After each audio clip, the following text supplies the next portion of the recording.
बिस्मिल्लाहिर्रहमानिर्रहीम। अस्सलाम वालेकुम माय यूट्यूबर फ्रेंड्स, कैसे हैं आप सब। आई होप कि आप सब ठीक होंगे और अल्हम्दुलिल्लाह मैं भी बिल्कुल ठीक हूँ। और मैं आज आपके लिए ज़बरदस्त सी रेसिपी लेकर आई हूँ, वो है पालक और मटर की रेसिपी। बहुत ज़बरदस्त ये बनती है और बिल्कुल ऐसा लगता है कि जैसे आप साग खा रहे हो। और इसके आगे अगर आप गोश्त भी रखा होगा ना, गोश्त का सालन, तो आप वो भी छोड़ देंगे, इतना जायकेदार ये बनता है। और तो जो दोस्त मेरे चैनल पर नए हैं, जल्दी से वो मेरे चैनल को सब्सक्राइब कर दें, साथ ही बेल आइकन को भी प्रेस करें ताकि न्यू वीडियोस का नोटिफिकेशन आप तक जल्द से जल्द पहुंच सके। वीडियो आपने पूरी देखनी है एंड तक, बिना स्किप किए। वीडियो अच्छी लगे तो इसे लाइक करें और अपने फ्रेंड्स एंड फैमिलीज़ के साथ शेयर करें। तो रेसिपी हम स्टार्ट करते हैं। तो सबसे पहले एक पतीले लेंगे, उसके अंदर हमने डाल दिया है पानी 1 गिलास भर के। और उसके अंदर ये मैंने पालक ले ली है, इसको मैंने अच्छे से कट करके वॉश कर लिया है। तो इसको हमने इसके अंदर डाल दिया है और इसको हम पकने के लिए रख देंगे 10 मिनट के लिए। तो 10 मिनट के बाद हमारी ये जो पालक है ये गल भी गई है और ये देखें इस तरीके से ये कम भी हो गई है। तो अब हम इसको निकालेंगे और इसको हम डाल देंगे यहाँ ठंडे पानी में। पालक में हमने कुछ भी नहीं डाला था, खाली ये पालक है और इसको अब हम ठंडे पानी में डाल देंगे ताकि ये ठंडी भी हो जाए और इसका कलर जो है वो ग्रीनी रहे। तो ये अब ठंडे पानी से निकालने के बाद इस तरीके से हम हाथों से प्रेस करेंगे और इसको आप जिस चीज़ में भी चाहें पीसना, जूसर में या चॉपर में, उसमें आप डाल के इसको जो है दरदरा सा पीस लें। ज़्यादा बारीक नहीं करना है, थोड़ा दरदरा होना चाहिए ताकि इसके चंक्स मुंह में आए, वो बहुत अच्छे लगते हैं। तो दूसरी तरफ हमने कढ़ाई ले ली है। अब इसके अंदर हमने डाला है सरसों का तेल और उसके अंदर डालेंगे आधा खाने का चम्मच ज़ीरा और इसके अंदर डाल देंगे 1 खाने का चम्मच भर के चॉप किया हुआ लहसुन। ये डालने के बाद इसको हल्का सा हम फ्राई करेंगे। जब लहसुन की और ज़ीरे की अच्छे से खुशबू उठना शुरू हो जाए तो इसके अंदर हम ये मैंने प्याज लिए 1 मीडियम साइज़ की, इसको चॉप किया है, ये डाल देंगे। अच्छा, प्याज को हमने ज़्यादा फ्राई नहीं करना है, सिर्फ प्याज का कच्चापन दूर करना है। जब ये इस तरीके से सॉफ्ट हो जाए तो इसके अंदर हम डालेंगे तकरीबन 1 इंच के करीब हमने अदरक का टुकड़ा लिया, उसको भी हमने चॉप किया है, वो इसके अंदर डाल देंगे। ये बहुत अच्छा टेस्ट देता है इसके अंदर। तो ये डालने के बाद थोड़ा सा मज़ीद हमने इसको फ्राई किया और इसके बाद हम इसके अंदर डालेंगे 2 खाने के चम्मच भर के इसके अंदर बेसन। और बेसन डालने के बाद इसको थोड़ा सा हम इसके साथ ही भूनेंगे ताकि बेसन का भी कच्चापन दूर हो जाए। बेसन अच्छे से भुन जाए, जब उसकी खुशबू उठना शुरू हो जाए तो फिर इसके अंदर हम डालेंगे दूसरी चीज़ें। अच्छा, बेसन जब डालते हैं ना तो इस तरीके से देखिए झाग बनना शुरू हो जाता है।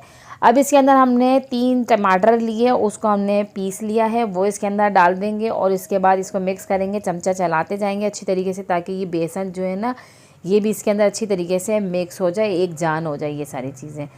तो इस तरीके से ये सारे टमाटरों के साथ हमने बेसन को मिक्स कर लिया। अब इसके अंदर डालेंगे नमक, ताकि नमक डालने के बाद जो हमारे टमाटर है ना वो अच्छी तरीके से पक जाते हैं, उनमें कोई कच्चापन भी नहीं रहता है। अब इसके अंदर डाल दिए 1.5 खाने का चम्मच पीसी हुई लाल मिर्च और इसके अंदर तकरीबन 1 चाय के चम्मच के करीब डालेंगे हल्दी पाउडर और इसके अंदर डाल देंगे 1 खाने का चम्मच धनिया पाउडर और पिसा हुआ गरम मसाला, तकरीबन ये भी डाल देंगे आधा चाय का चम्मच के करीब।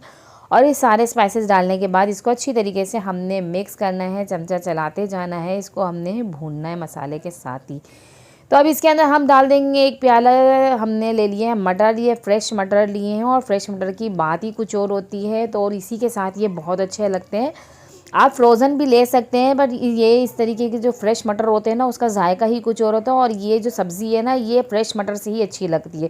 थोड़ी देर मटर के साथ हमने इसकी भुनाई की है, मटर भी अच्छे से भुन गए हैं। और अब इसके अंदर हमने डाल दिया है पानी थोड़ा सा, ताकि जो हमारे मटर हैं ये अच्छी तरीके से इसके अंदर गल जाएँ, क्योंकि पालक तो ऑलमोस्ट हमारी गली हुई है। तो अब इसके बाद हमने इसको कवर करके पकने के लिए रखना है तकरीबन से 15 से 20 मिनट के लिए। तो अब ये जो है हमारे मटर जो है अच्छे से गल गए हैं, आप देख सकते हैं इनका कलर हल्का सा चेंज हो गया है, इसका मतलब है ये हमारे गल चुके हैं। तो अब इसके अंदर हमने जो पालक पीस के रखी थी ये सारे इसके अंदर डाल देंगे और अच्छी तरीके से इसको हमने मिक्स करना है। बस चमचा चलाते जाएँ, इसको मिक्स करें। बहुत ज़बरदस्त खुशबू उठना शुरू हो गई है इसके अंदर। अच्छी तरीके से इसको मिक्स करना है ताकि जो हमारे सारे मसाले अच्छी तरीके से पालक के अंदर मिक्स हो जाएं। अब इसके अंदर हम डालेंगे दही। ये दही जो है बहुत खटास देती है इसके अंदर और बहुत ज़्यादा जायका उभर कर आता है। तो 3 खाने का चम्मच फेंट के दही हमने इसके अंदर डाल दी है। तो ये डालने के बाद हमने इसको मिक्स किया अच्छी तरीके से और कवर करके 5 मिनट पकाया है। और ये देखिए इसका जो पानी है ये भी तकरीबन ड्राई हो गया है। और अब इसके अंदर डाल देंगे हरा धनिया, ढेर सारा कट करके। हरा धनिया इसके अंदर बहुत अच्छा लगता है, इसको अच्छे से हमने मिक्स करना है।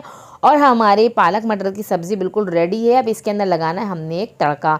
तड़के के लिए हम घी का इस्तेमाल करेंगे क्योंकि घी का तड़का बहुत अच्छा लगता है। अब इसके अंदर मैंने चॉप लहसुन डाला है और ये हरी मिर्चें लिए मैंने फ्रेश, आप चाहे तो ड्राई भी ले सकते हो। इसको इस तरीके से चीरा लगा के इसके अंदर डाला है। बस साबुत डालें तो ये फूल कर फटती हैं और चेहरे पर उछलकर आती हैं। बहुत ज़बरदस्त ये तड़का लगता है। तो ये तड़का हमने इसके अंदर डालना है और बहुत ज़बरदस्त है हमारे ये जो मटर और पालक की रेसिपी है रेडी हो गई है। अब आप इसे खाएं।